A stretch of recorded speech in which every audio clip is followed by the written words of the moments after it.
नमस्कार। प्रादेशिक समाचार के साथ मैं चंदन कुमार कौंडिल्य। पहले मुख्य समाचार। भारत की अध्यक्षता में 4 दिन की G20 शेरपा बैठक आज से राजस्थान के उदयपुर में शुरू। यूरोपीय संघ 9 विशेष आमंत्रित देशों सहित 19 देशों के प्रतिनिधि हो रहे हैं शामिल।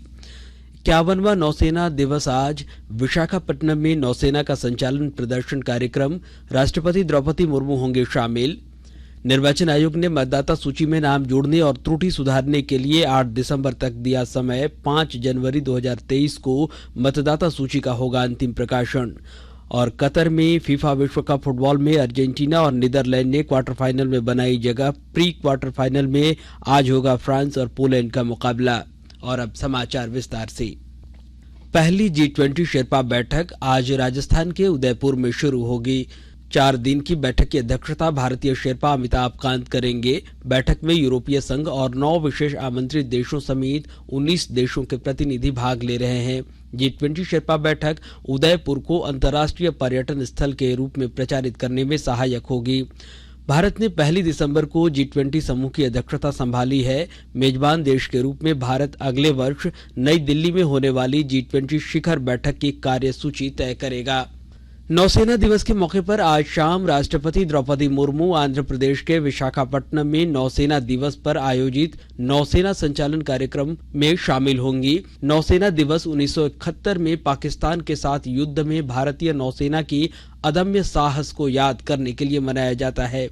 इस युद्ध में भारतीय युद्धपोतों ने कराची बंदरगाह पर हमला कर पश्चिमी तट पर पाकिस्तानी कार्रवाई को विफल कर दिया था। इस ऑपरेशन ट्राइडेंट में भारतीय नौसेना ने PNS खैबर सहित 4 पाकिस्तानी पोत डुबो दिए थे।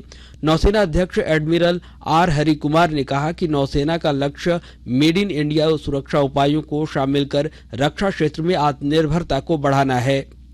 नौसेना दिवस की पूर्व संध्या पर श्री कुमार ने आकाशवाणी समाचार से विशेष बातचीत में कहा कि नौसेना के पास पूंजीगत परियोजनाओं के लिए पर्याप्त राशि उपलब्ध है।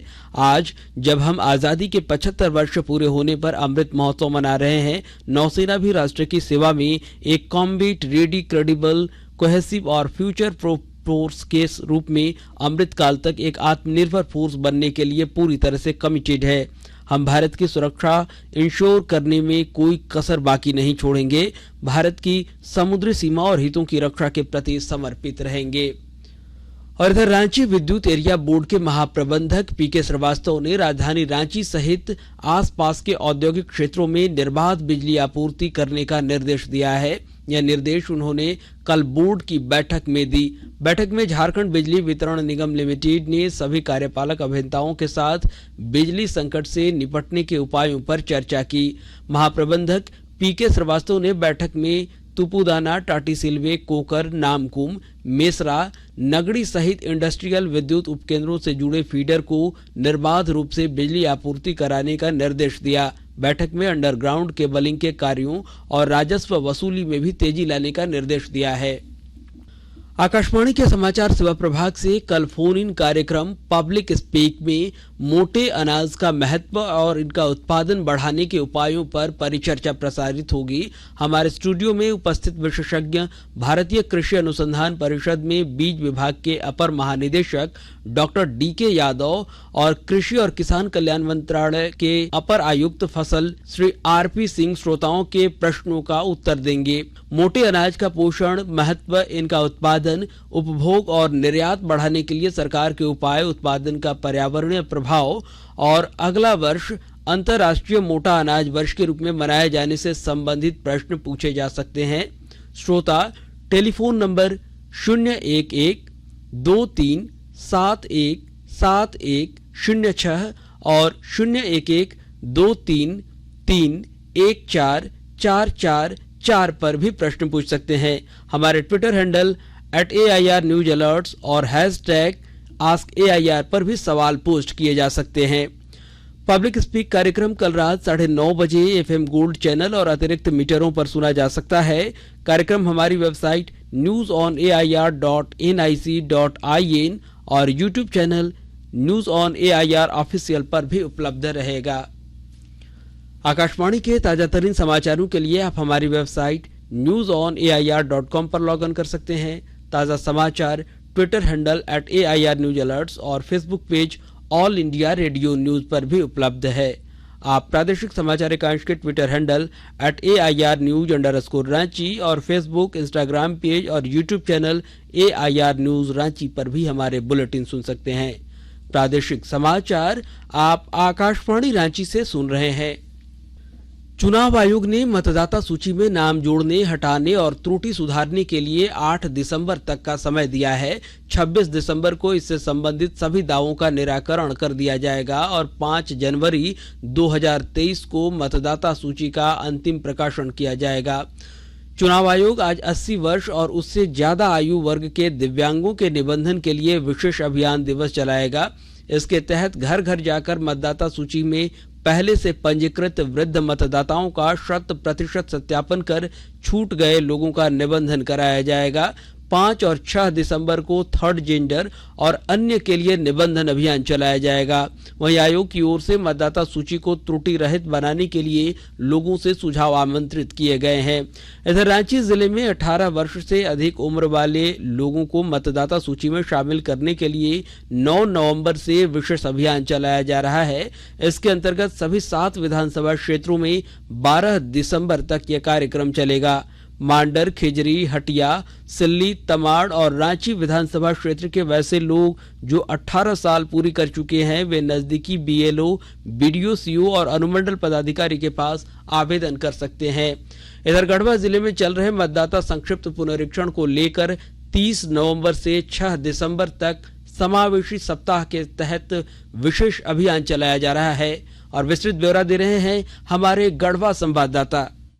पलामू प्रमंडल के लिए 12 नवंबर से ही पलामू आयुक्त की अध्यक्षता में बैठक कर मतदाता पुनरीक्षण कार्यक्रम 2023 का विशेष अभियान शुरू किया गया है। इसके आलोक में गढ़वा जिले में लक्ष्य को पूरा करने के लिए सभी राजनीतिक दलों से भी सहयोग लिया जा रहा है। इसके तहत मतदाता सूची में जेंडर रेशियो एवं EP में सुधार, 18 से 19 वर्ष की आयु वर्ग के युवा भावी मतदाताओं का निबंधन कराना है। राज्य मुख्य निर्वाचन पदाधिकारी के निर्देश पर जिले के सभी मतदान केंद्रों की सूची 9 नवंबर को ही प्रकाशित कर दी गई है। उसके अनुसार प्रत्येक मतदान केंद्र पर मतदाता की संख्या 1 जनवरी 2023 को वहां के अनुमानित जनसंख्या के आधार पर वर्तमान जेंडर रेशियो और EP रेशियो के अनुसार प्रत्येक BLO को मतदान केंद्रवार निबंधन हेतु लक्ष्य निर्धारित किया गया है। विनोद कुमार पाठक, आकाशवाणी समाचार, गढ़वा। गोड्डा एवं बांका जिले के उत्पाद विभाग एवं पुलिस की संयुक्त कार्रवाई में शराब के अवैध बिक्री को लेकर 6 लोगों को गिरफ्तार किया गया है। उत्पाद विभाग के निरीक्षक मनोज कुमार ने बताया कि गुप्त जानकारी के आधार पर बिहार के बांका जिले की टीम के साथ छापेमारी की गई और बड़ी मात्रा में अवैध शराब पकड़े गए हैं। और फुटबॉल विश्व कप के प्री क्वार्टर फाइनल में आज गत चैंपियन फ्रांस और पोलैंड के बीच मैच होगा। फीफा वर्ल्ड कप में दोनों टीमें 1982 में एक दूसरे के विरुद्ध खेली थी। इसमें पोलैंड ने फ्रांस को 3-2 से हरा दिया था। इधर अर्जेंटीना और नीदरलैंड फुटबॉल विश्व कप के क्वार्टर फाइनल में पहुंच गए हैं। अर्जेंटीना के लिए इस मैच में कप्तान लियोनेल मेसी और युवा स्टार जुलियन अल्वारेज ने गोल किया। मैच का पहला गोल 35वें मिनट में किया। यह उनका 1000वां मैच था। उन्होंने अपने इस यादगार मैच में गोल कर टीम को जीत दिलाई। मेसी ने अपने 5वें विश्व कप में पहली बार किसी नॉकआउट मैच में गोल किया है। वहीं अर्जेंटीना विश्व कप इतिहास में 10वीं बार क्वार्टर फाइनल में पहुंची है। इससे पहले नीदरलैंड ने अपने पहले प्री क्वार्टर फाइनल में अमेरिका को 3-1 से हराया। नीदरलैंड के मैच में पहला गोल मेम्फिस डिपाय ने किया। उन्होंने 10वें मिनट में ही टीम को बढ़त दिला दी। उसके बाद हाफ टाइम के ठीक पहले डेली ब्लिंड ने गोल कर 2-0 से टीम को जीत दिला दी। और समाचार अंत में एक बार फिर से भारत की अध्यक्षता में 4 दिन की G20 शेरपा बैठक आज से राजस्थान के उदयपुर में शुरू। यूरोपीय संघ 9 विशेष आमंत्रित देशों सहित 19 देशों के प्रतिनिधि हो रहे हैं शामिल। 51वां नौसेना दिवस आज विशाखापट्टनम में नौसेना का संचालन प्रदर्शन कार्यक्रम। राष्ट्रपति द्रौपदी मुर्मू होंगे शामिल। निर्वाचन आयोग ने मतदाता सूची में नाम जोड़ने और त्रुटि सुधारने के लिए 8 दिसंबर तक का दिया समय। 5 जनवरी 2023 को मतदाता सूची का होगा अंतिम प्रकाशन। और कतर में फीफा विश्व कप फुटबॉल में अर्जेंटीना और नीदरलैंड ने क्वार्टर फाइनल में बनाई जगह। प्री क्वार्टर फाइनल में आज होगा फ्रांस और पोलैंड का मुकाबला। इसके साथ ही आकाशवाणी रांची से प्रादेशिक समाचार का यह बुलेटिन समाप्त हुआ। नमस्कार।